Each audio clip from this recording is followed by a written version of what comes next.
Hai guys, siapa sih di sini yang pernah breakout atau purging ya? Pasti nggak nyaman banget ya, nggak enak banget bagi kalian semua tiba-tiba ada jerawat banyak banget keluarnya, rame-rame pula ya. Apalagi ditambahin dengan beruntusan rame banget ya. Itu yang namanya dengan purging. Dok, apa sih bedanya purging dengan breakout? Penyebabnya beda, tapi ujung-ujungnya yang didapetin juga sama ya, kurang lebih jerawat banyak dan juga disertai dengan beruntusan. Kadang beruntusan aja semua wajah, ya itu namanya purging dan breakout. Tapi yang paling intinya adalah ngapain kita ribut-ributin? Yang mana purging, yang mana breakout? Kagak penting. Yang penting adalah bagaimana cara nyelesainnya. Itu kan yang penting. Gimana caranya muka kita jadi mulus lagi, bukan bedainnya. Nah, kita akan bahas di sini bagaimana caranya 5 tips untuk menghilangkan purging dan breakout. Jadi bagi kalian semua yang lagi purging dan breakout, jangan khawatir. Yuk kumpul semua di sini, dengerin tips saya sampai akhir. Tanya Dokter Richard. Nah, langsung aja kita mulai ya. 5 tips untuk mengatasi breakout. Yang pertama, subscribe dulu. Bercanda.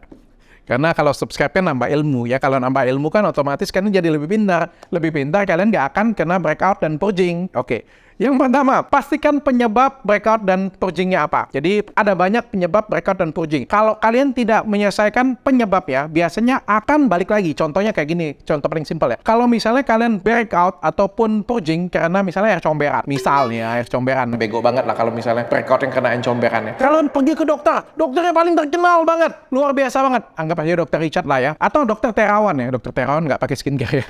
Kasih skincare yang mahal, yang bagus banget. Ini 1,8 juta dikasih ke wajah kalian. Tapi cuci muka yang tetap pakai air comberan. Kagak ada guna. Ya karena penyebabnya masih ada tuh di situ ya. Jadi kalau penyebabnya kalian atasin, biasanya itu sudah nyelesain masalah sekitar 70%. Ya tinggal 30% untuk diobatin. Atau contoh juga masalah yang lain, contohnya kalau misalnya kalian dapat suntikan hormonal. Itu paling sering juga itu. Suntikan hormonal biasanya kalau untuk mempertahankan anak pada inseminasi atau pada bayi tabung. Ya biasanya untuk mempertahankan anak tersebut diberikan hormon dalam jumlah besar dalam bentuk injeksi. Nah begitu disuntik, biasanya tuh badan kita langsung melar tuh. Ya, keluar jerawat, purging, breakout, atau apalah itu pokoknya. Ya, semua wajahnya jadi beruntusan semuanya. Apapun skincare-nya, pengobatan apapun, tidak akan memberikan hasil. Kecuali apa? Suntikan hormonalnya di stopin. Ini kan terjadi karena suntikan hormonal ya. Jadi begitu suntikan hormonal di stopin, otomatis akan mereda sendiri. Dan kalian tinggal obatin 30%-nya tadi. Tapi kan tentu kita kan pada waktu inseminasi atau bayi tabung, kan anak jadi lebih penting ya. Jadi pengobatannya berbeda. Bukan diobatin, tapi mengimbangin kerusakannya. Ini juga terjadi misalnya pada Ismi kemarin. Ismi kan pakai obat, apa itu namanya, penggemuk abal-abal ya. Yang di dalamnya ada steroidnya. Begitu dia makan itu, badannya jadi gendutan. Terus jerawatan gede-gede semua wajah ya. Ketika dihentikan aja sebenarnya sudah lebih baik. Sudah lebih baik banget sebenarnya. Saya terbantu banget kalau dia berhenti sih. Kalau dia pakai lagi obat tersebut ya, mau skincare saya, mau saya pun turun dari gunung untuk bantu dia pun kagak bisa sembuh. Jadi penyebabnya dulu harus diatasi. Nah, ini ada beberapa hal yang harus kalian perhatikan untuk mengetahui penyebabnya apa. Yang pertama, pastikan kalian bukan pakai skincare abal-abal sebelumnya. Jadi kalau pakai skincare abal-abal biasanya memang bagus, putih, kinclong, mengkilat, tapi habis itu akan hancur. Hancurnya itu bisa jadi flek semua wajah, bisa jadi beruntusan semua wajah, atau bisa jadi juga jerawatan parah semua wajah. Jarang banget kalau kalian pakai skincare, misalnya, dok, aku beruntusan dok, pakai skincare ini, skincare Bepom misalnya, skincare saya. Nggak pernah.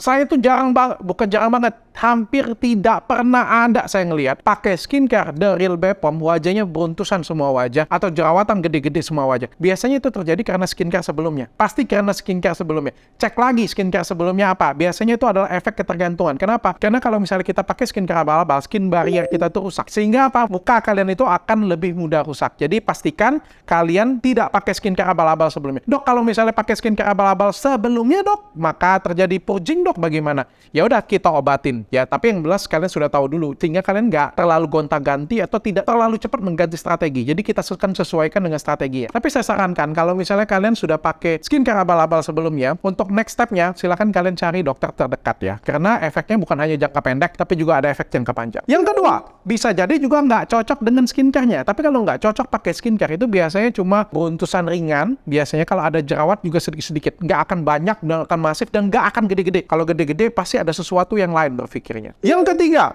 salah pakai skincare. Ya, cara pakainya salah. Misalnya skincare pagi dipakai malam, malam dipakai pagi. Kenapa nggak pakai subuh aja kayak gitu kan? Jadi skincare itu juga ada cara pakainya dan maksimalnya itu kapan, efisiensinya kapan. Contohnya krim malam ya. Krim malam tuh ada retinol ya. Retinol tuh nggak boleh kena cahaya matahari. Kalau kalian pakai pagi ya pasti merah muka kalian kayak udang rebus. Kalau merah kebakar, maka mudah terjadi beruntusan. Jadi sesuaikan dengan cara pakainya. Atau juga yang terakhir ini penyebabnya karena makanan, hormonal, dan stres. Ini juga paling sering.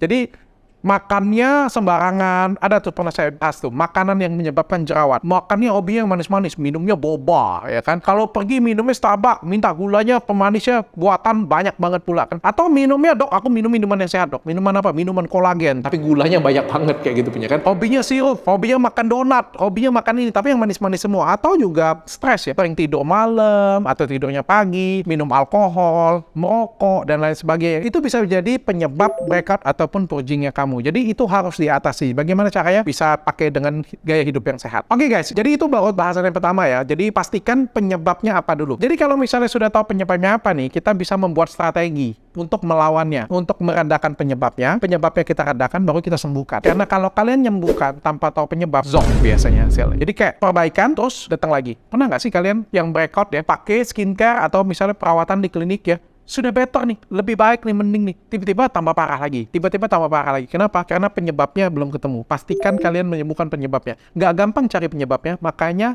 tips yang kedua adalah konsultasi yang baik. Jadi, bagaimana supaya tahu dong?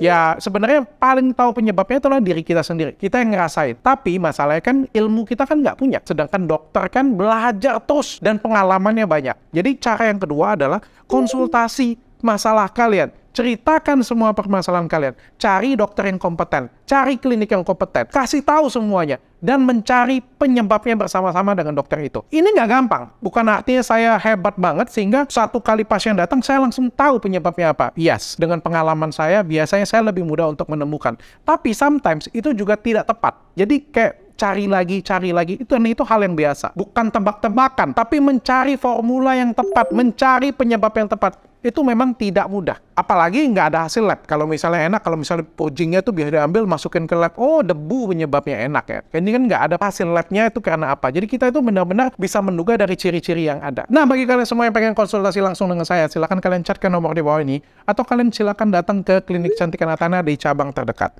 Oke guys. Yang ketiga, minimize pakai skincare. Ya, jadi ini saya ngomong ya, bagaimana dok meminimize pakai skincare? Nggak usah pakai skincare, salah. Kalau misalnya terjadi breakout, purging, beruntusan semua wajah, atau jerawat tiba-tiba jadi banyak banget ya, bagaimana caranya? Stop pakai skincare, langsung pakai facial wash-nya doang. Jadi kayak bertahap. Contohnya kayak gini ya, ini saya punya 5 skincare ya. Saya bawa deh 5 skincare kayak gini punya ya. 5 skincare, terus saya bilang, oh saya hilangkan dulu krim malamnya, terus saya hilangkan krim pagi ya, terus saya hilangkan serumnya, bukan seperti itu.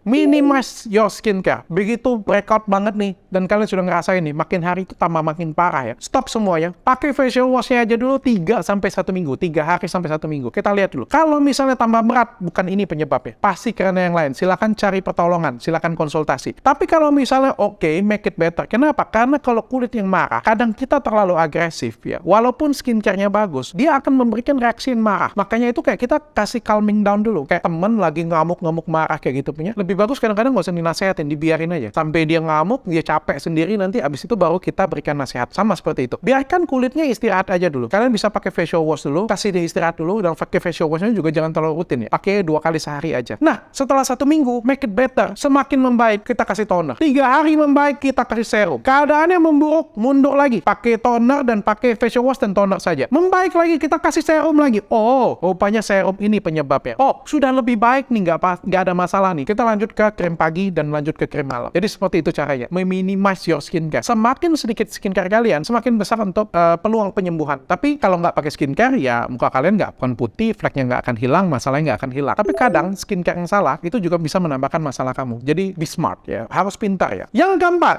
ya, jangan terlalu cepat ganti skincare ya. Karena terlalu cepat mengganti skincare, terlalu banyak produk skincare kalian, apalagi multi merek, itu bisa menyebabkan breakout atau purging ya. Kenapa? Karena ada beberapa kandungan skincare itu sebenarnya bisa bertuburkan. Contohnya ya, kalau saya di sini pakai retinol, retinolnya sudah tinggi dan saya anggap ini bagus retinolnya. Tapi begitu kalian pakai di skincare lain, ada retinol juga atau ada niacinamide juga yang versinya tinggi, yang bisa saling menguatkan atau bisa menghilangkan skincare tersebut ya. Sehingga apa? Akhirnya terjadi reaksi di dalam kulit kalian nggak terima dan akhirnya terjadi breakout dan purging. Menurut saya nggak usah terlalu cepat gonta-ganti, santai aja, walaupun pas kalian pakai tetap terjadi purging, terjadi jerawat, santai aja. Ya tetap berkomunikasi dengan baik. Berikan skincare kalian waktu untuk bekerja.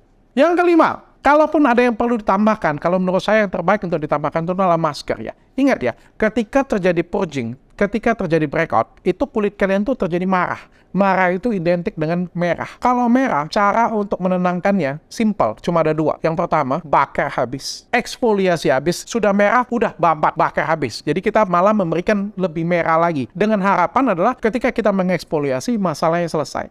Yang kedua adalah calming, ademkan. Ya, jangan salah ya. Biasanya orang langsung pilih calming aja. Sometimes calming nggak bisa membantu. Ya, calming ini saya ngomong kayak unsur putih ya. Didinginkan. Sometimes jerawat parah, beruntusan parah, kalau didinginkan, tidak akan memberikan hasil apa-apa karena sudah berat. Kadang kita harus bakar habis. Jadi kita harus peeling, chemical peeling. Bukan dibakar pakai api, enggak ya. Maksudnya dieksfoliasi pakai peeling. Sometimes, untuk beberapa purging dan breakout yang ringan, pada keadaan kulitnya marah, maka kita butuh calming. Bagi kalian semua yang di rumah, kalian bisa coba dulu calming dulu. Karena ini kalian kerjakan di klinik. Kalian bisa calming dulu, bagaimana caranya? Kalian pakai masker yang ngademin. Jangan pakai masker lem pula. Sudah tahu kulit kalian merah, meradang, beruntusan jerawat, kalian pakai masker lem, buka kayak gini pula. Jangan kalian pikir pas buka, jerawat kalian nempel di sini ya, terus muka kalian jadi mulus. Nggak kayak gitu. Kagak kayak gitu, nggak bisa kayak gitu ya. Jadi pakai masker yang mana? Pakai masker yang ganggang, yang agar-agar, yang basah, dingin, adem, kipas-kipas kayak gitu punya. Itu sangat membantu banget. Kayak kita ngompres dingin. Jadinya peradangannya akan make it better. Tapi kalau tidak better, silakan kalian cari eksfoliasi di klinik atau dengan chemical peeling. Yang keenam, yang terakhir ya, ini resep rahasia saya nih, retinol pill. Retinol pill ini amat sangat membantu untuk purging dan breakout. Saya sudah pernah banyak bertemu pasien yang purging dan breakout, terutama karena pasien skincare abal-abal ya. Saya banyak peeling, ya peeling yang saya coba black pill resurfacing, black pill clear ya. Saya pernah juga coba pakai white tomato, rata-rata 70% itu berhasil. Tapi ada yang membandel, 30% nggak berhasil. Dan ketika 30% itu tidak berhasil, saya akan memberikan retinol pill. Retinol pill ini baru banget masuk di Indonesia, baru 1 tahun terakhir masuk di Indonesia. Dan ini saya sudah nunggu dari sekian lama. Karena apa? Karena ini dari US. Dan ini produk yang amat sangat langka. Dan saya pada waktu masukin pertama kali itu harus ngimport dari US ya. Tapi ini sangat efektif banget untuk purging dan breakout yang membandel ya. Jadi oles di wajah, lalu biasanya dalam waktu 1 minggu purging kalian tuh hilang. Seajaib itu. Nah, itu dia tips mengatasi breakout dari saya. Mudah-mudahan kalian di rumah yang nonton ini, yang lagi breakout dan purging, bisa mendapatkan inspirasi. Jangan terlalu banyak gonta-ganti, coba sana, coba sini. Dengerin tips saya, lakukan, dan mudah-mudahan kalian mendapatkan kesembuhan. Sekali lagi, bagi kalian semua yang pengen konsultasi langsung dengan saya, silahkan chat ke nomor di bawah ini. See ya. Dengan tanya Dokter Richard.